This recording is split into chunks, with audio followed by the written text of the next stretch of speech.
Buenos días, alumnos. Les saluda la profesora Rosemary Irigoyen a cargo del curso de Historia. El día de hoy vamos a hablar un tema muy interesante.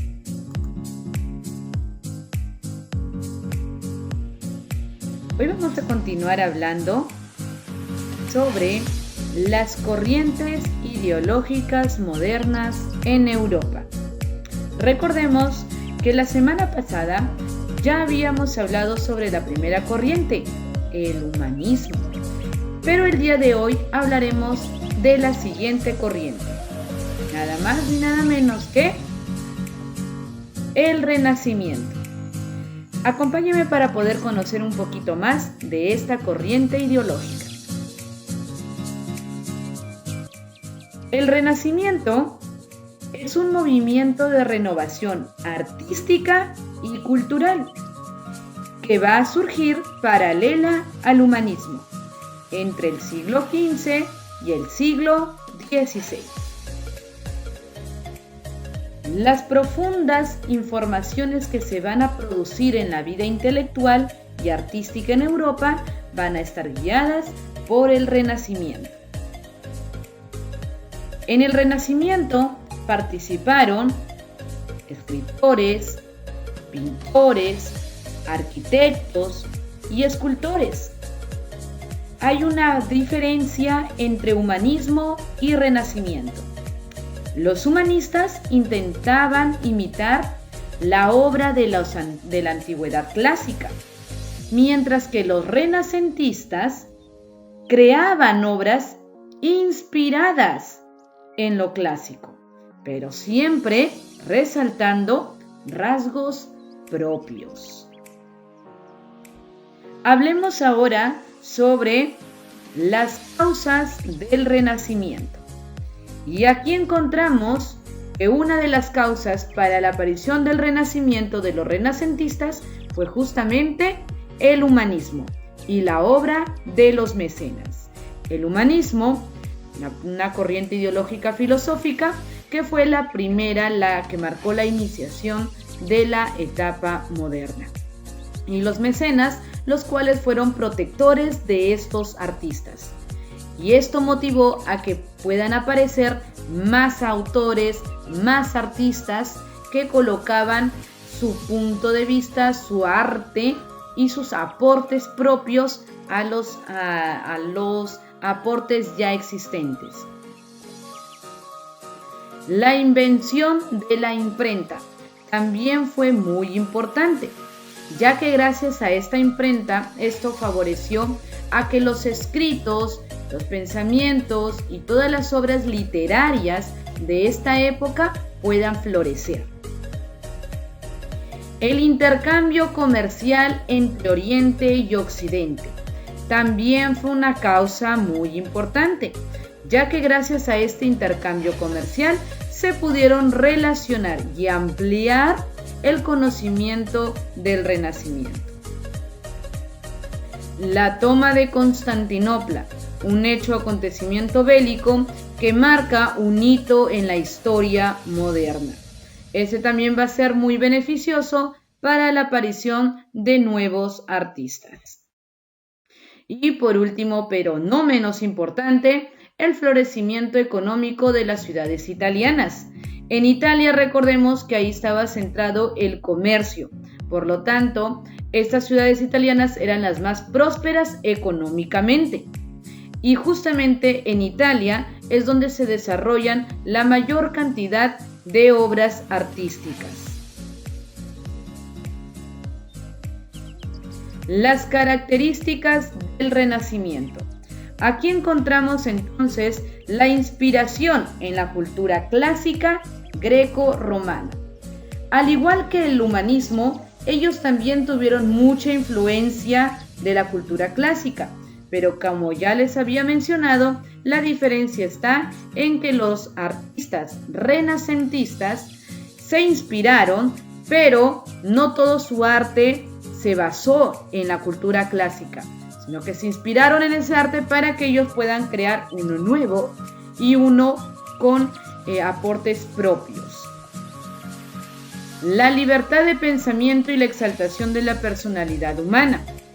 Recordemos que justamente antes de la Edad Moderna, la libertad de pensamiento no existía, o por lo menos no era como tal, no se aceptaba. Pero gracias al Renacimiento y la aparición de nuevos artistas, esta libertad de pensamiento salió a flote, ya que los artistas ahora gozaban, gracias a la protección de los mecenas también, gozaban con cierta libertad para poder expresar lo que ellos sentían. El exagerado culto a la belleza física. En el Renacimiento se caracteriza básicamente por resaltar y por exagerar la belleza humana, ya que todo ahora se centraba en el hombre, en la apariencia física del hombre, cómo se veía y cómo se sentía. Y en el Renacimiento, estos artistas reflejaron todo lo que ellos sentían en sus obras artísticas. Máxima expresión en artes y letras. No solamente hubo un avance de repente en arquitectura o en pintura, sino en todo tipo de arte y todo tipo de letras. Hubieron muchos avances en obras literarias también en esta época, que justamente mostraba el pensamiento de esta época. Hablemos entonces de los representantes del Renacimiento, obviamente centrándonos en representantes italianos, que es donde justamente inició este Renacimiento. Los representantes nosotros los vamos a dividir entonces en dos grandes periodos. El primer periodo es el periodo de Quattrocento, el cual abarca o se encuentra en el siglo XV, ¿ok? Y va a florecer en la ciudad de Florencia, la cual va a ser la capital del arte europeo. Y luego pasamos al periodo del Cinquecento, el cual va a florecer en el siglo XVI y su ciudad principal será Roma. Esa será la capital del arte europeo en este periodo. Ahora empecemos entonces a hablar del primer periodo, el periodo Quattrocento. En este periodo del Quattrocento encontramos a tres principales divisiones en los cuales este arte sobresalió en este periodo. Encontramos entonces la actividad artística de la arquitectura. También encontramos a la pintura y la escultura. En la pintura encontramos a un personaje muy importante llamado Brunelleschi.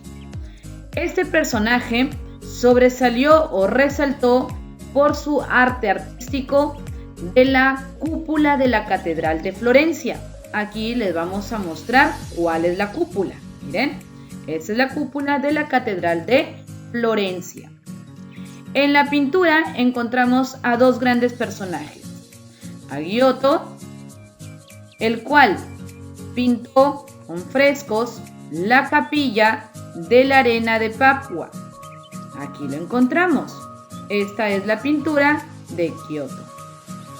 Y también encontramos al señor Fray Angelico, el cual pintó la Asunción, la Crucifixión, entre otras obras artísticas. Aquí les mostramos el dibujo de Fray Angelico. Este es el dibujo o esta es la pintura de la Asunción. En la escultura también vamos a encontrar a dos grandes personajes. Aquí sobresale en el Quattrocento un personaje en la escultura muy importante, llamado Donatello.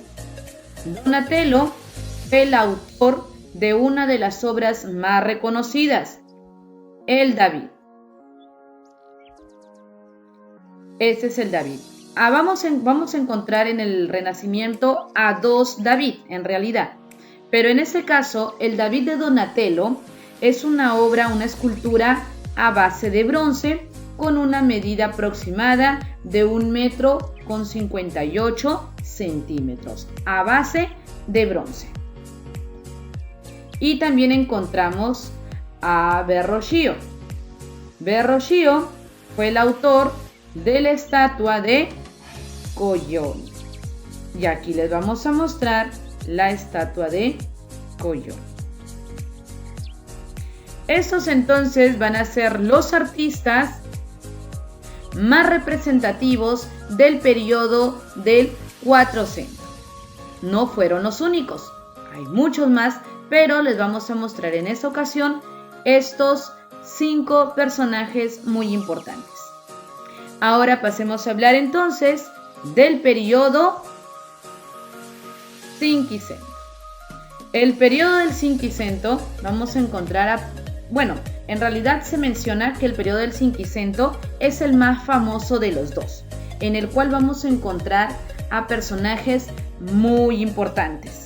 Leonardo da Vinci es uno de los personajes más representativos del Renacimiento. Él tuvo muchas obras artísticas en pintura, sobre todo, resaltó bastante en pintura. Y así encontramos entonces a la famosísima La Última Cena. Esta es una obra muy reconocida en el mundo, es una de las más reconocidas y una de las más importantes, en la cual representa la última cena de Jesús con sus discípulos. También encontramos a su obra artística, la Gioconda, o como algunos lo conocen como la Mona Lisa. También vamos a encontrar a la Virgen de las Rocas. Seguimos y encontramos ahora otra obra artística, la Adoración de los Magos. Aquí les vamos a presentar. También encontramos a su obra artística, el Baco. Esas van a ser algunas de las obras de Leonardo da Vinci más conocidas, más famosas en el periodo del Renacimiento. Entre otros artistas también encontramos al famosísimo Miguel Ángel Buonarroti. Miguel Ángel Buonarroti nace en el año de 1475 y muere en el año de 1564. Miguel Ángel Buonarroti, uno de los personajes también más icónicos y más representativos del Renacimiento, junto a Leonardo da Vinci. Miguel Ángel Buonarroti sobresalió mucho en pintura y también va a sobresalir en escultura. En pintura encontramos que pintó el techo de la Capilla Sixtina y ahí encontramos la pintura del Génesis. También vamos a encontrar la pintura del Juicio Final y seguimos en la pintura. También vamos a mencionar la pintura de la Crucifixión de San Pedro. Aquí lo podemos observar. Sobresalió también muchísimo, como ya se les había mencionado, en la escultura. Entre sus obras de escultura encontramos al Moisés. También vamos a encontrar el David. Como ustedes recordarán, ya habíamos hablado de un David con Donatello, pero recuerden, ese David fue hecho en bronce, mientras que el David de Miguel Ángel Buonarroti es uno de los más famosos de toda la escultura renacentista. Aquí lo podemos encontrar, hecho a mármol puro. Esta obra artística es una de las más representativas e incluso es la imagen que colocan como representación del Renacimiento en pleno. Y también encontramos la escultura de la Piedad. Estas son entonces algunas de las obras de Miguel Ángel Buonarroti. Seguimos y ahora vamos a conocer las obras artísticas de otro personaje muy importante, llamado Rafael Sanzio. Rafael Sanzio nace en el año 1483 y muere en el año 1520. Entre las obras de Rafael Sanzio, él sobre todo resaltó en pintura, sobresale la Madonna Sixtina. También encontramos la Escuela de Atenas, que tal vez es una de sus pinturas más importantes. Una pintura que también resalta muchísimo en el Renacimiento. Otra obra artística, el Parnaso. Seguimos y encontramos la disputa del Santísimo Sacramento. También encontramos la pintura de la famosa Sagrada Familia.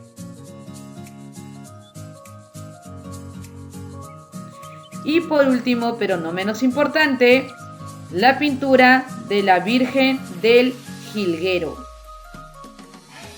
Estas son algunas de las obras artísticas del famoso Rafael Sanzio.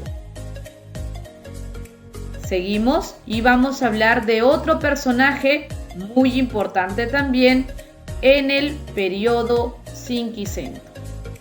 Y estamos hablando de Donato Bramante. Donato Bramante nace en el año 1444 y muere en el año 1514.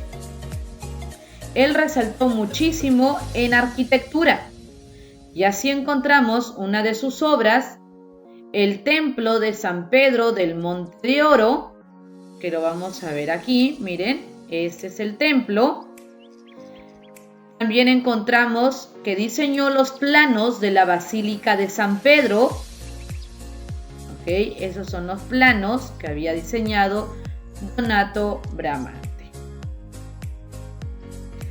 Esto es con respecto entonces al Renacimiento, una corriente ideológica muy importante, la cual junto al humanismo van a dar el inicio de todos los conocimientos artísticos en esta etapa de la historia, la Edad Moderna.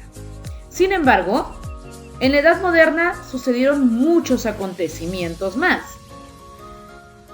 Este renacimiento, este humanismo, abrieron las puertas a muchos otros acontecimientos. Sobre todo, hubieron acontecimientos que vincularon a la iglesia, a la religión en sí. Y así encontramos entonces la Reforma Religiosa. La Reforma Religiosa como tal fue un movimiento religioso que se va a dar dentro de la Iglesia Católica. La Reforma Religiosa será, como ya se les mencionó, un movimiento religioso que va a surgir en el territorio de Europa en el siglo XVI. Este movimiento religioso va a romper la unidad de la Iglesia Católica y esto va a dar lugar a la formación de otras iglesias. Da origen a las iglesias protestantes. ¿Cuáles fueron estas causas que motivaron a este rompimiento, a esta fractura de la Iglesia Católica? Pues las causas más importantes fueron el lujo y la riqueza de la Iglesia. Recordemos que la Iglesia Católica, desde que se oficializó en Roma, en la Edad Antigua, comenzaron a gozar de un apogeo y obviamente de muchos beneficios, tanto económicos como políticos y sociales. Sin embargo, el apogeo de la Iglesia Católica se dio en la Edad Media, especialmente en la Alta Edad Media, donde gozaban de todos los privilegios económicos y sus líderes, papa, obispos, cardenales y todos aquellos ligados a la parte jerárquica más alta de la Iglesia Católica, pues gozaban o vivían lleno de lujos y riquezas. Otra causa importante fue como tal la corrupción del clero. Esto tiene mucho que ver con la primera causa.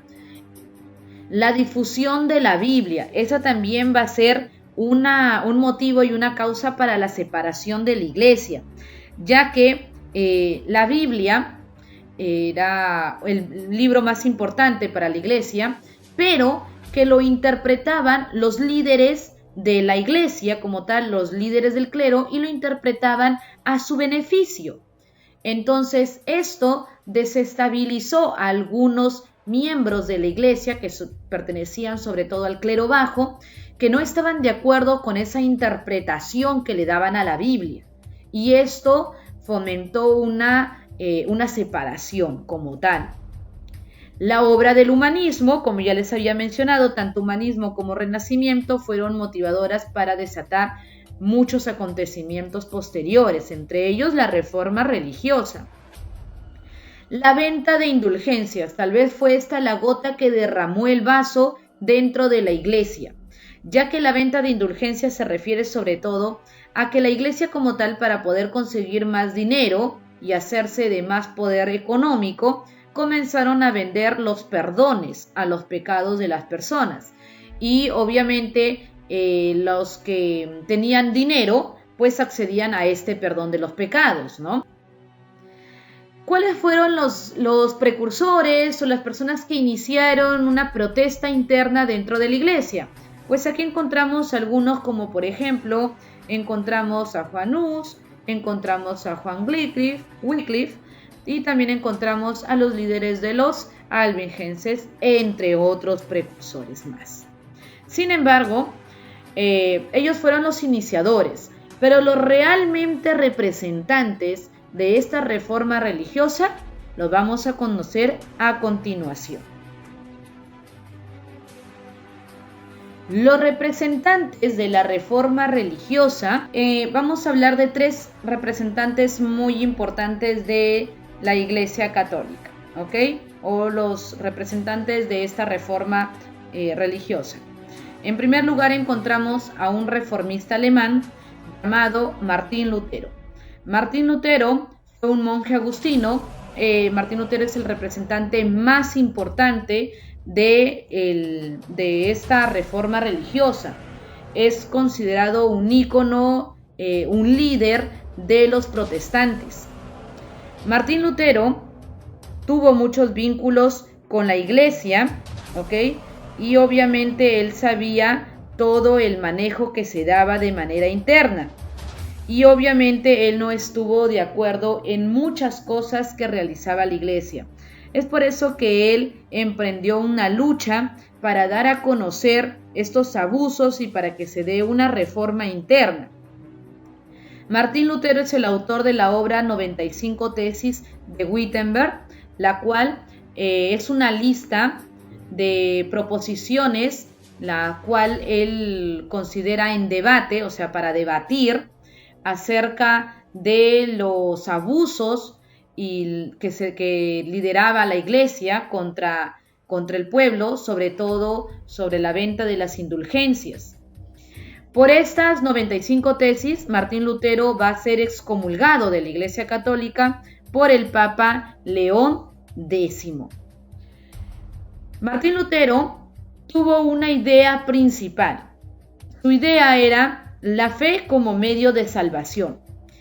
Era alusión a que él mencionaba que no es necesario comprar una indulgencia para que tu alma se salve, sino que la única manera de salvarse, de perdonarse los pecados, era mediante la fe que tú tengas, ¿ok? Entonces eso contrarrestaba contra los intereses de la Iglesia Católica.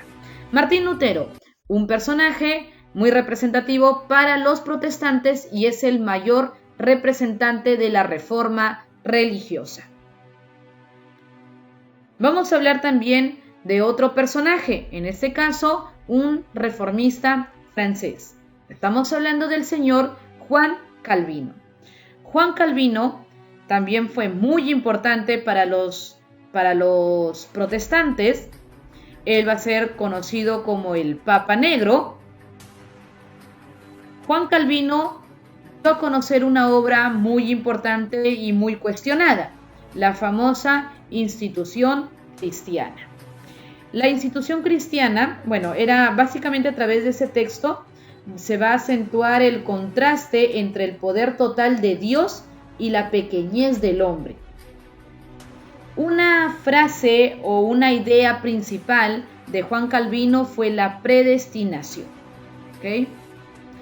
También vamos a hablar de otro representante, un reformista inglés. Estamos hablando del rey Enrique VIII. Enrique VIII, a diferencia de los antes dos personajes mencionados, él sí luchó más que se anexó a los protestantes o se unió a los protestantes o peleó en contra de la Iglesia Católica por meros intereses personales, y ahora los vamos a conocer. Enrique VIII es conocido como el rey de la barba azul. Él se declaró jefe de la Iglesia Católica en el territorio de Inglaterra. ¿Pero por qué hizo esto? Porque el Papa de ese entonces, Clemente VII, no le quiso otorgar el divorcio de su esposo, con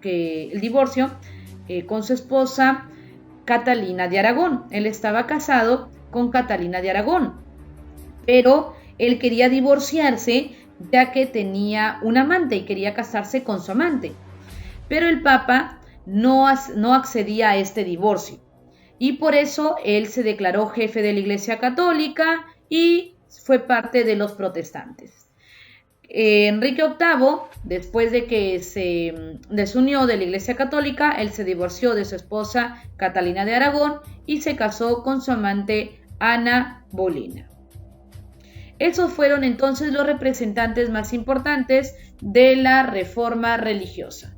Pero la Iglesia no se quedó con los brazos cruzados y respondió. La Iglesia Católica respondió mediante la famosa contrarreforma religiosa. La contrarreforma religiosa como tal fue un movimiento de la Iglesia Católica. Este movimiento va a surgir igual en el siglo XVI y sirvió para reformarse a sí misma con el fin de luchar contra el protestantismo.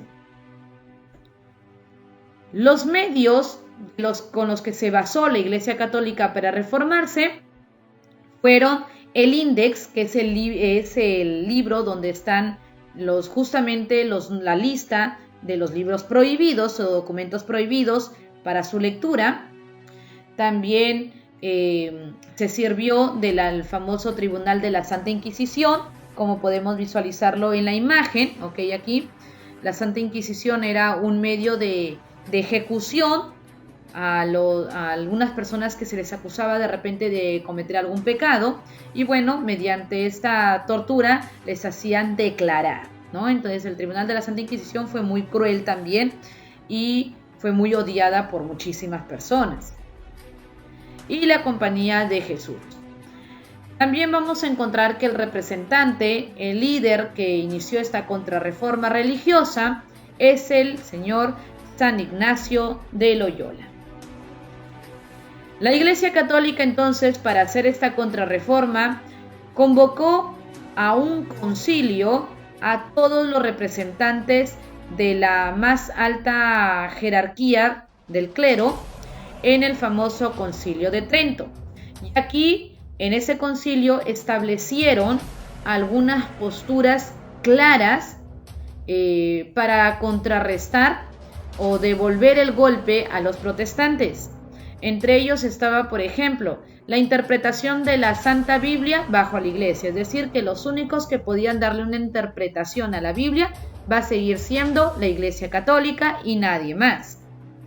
La vigencia de los 7 sacramentos. Algunos también se habían pasado al bando de los de los protestantes porque justamente estaban en contra de algunos sacramentos, pero la Iglesia Católica, mediante ese Concilio de Trento, nuevamente se quedan con la vigencia de los 7 sacramentos. La vigencia del celibato eclesiástico, el cual también entró en debate, en que si los miembros de religiosos podían tener una vida marital, una vida conyugal. Entonces esto se eliminó por completo, ¿ok? La idea no fue aceptada y el celibato eclesiástico siguió vigente. El Papa era el único jefe supremo de la Iglesia y nadie más, ¿ok? Ese fue un golpe también directo en contra de los protestantes, los cuales ellos desobedecían las órdenes del Papa o la postura del Papa, y ellos tenían su propia postura. El culto a la Virgen y los santos, algo que rechazaban los protestantes al mencionar pues de que no se debería rendir culto a la Virgen ni a los santos, solamente era un culto a Dios. Y el matrimonio indisoluble, el motivo por el cual el rey Enrique VIII solicitó pues el enfrentamiento, se dio un enfrentamiento con la Iglesia tras solicitar su anulación de su matrimonio. Entonces ellos no estaban de acuerdo, así que su postura era firme. El matrimonio era indisoluble. Eso es lo que pasó entonces con la Iglesia Católica, cómo se separó la Iglesia Católica y cómo aparecieron los protestantes a causa justamente de las primeras corrientes ya mencionadas, como el humanismo y el renacimiento. Espero que haya quedado claro y nos vemos en la siguiente clase. Se cuidan mucho.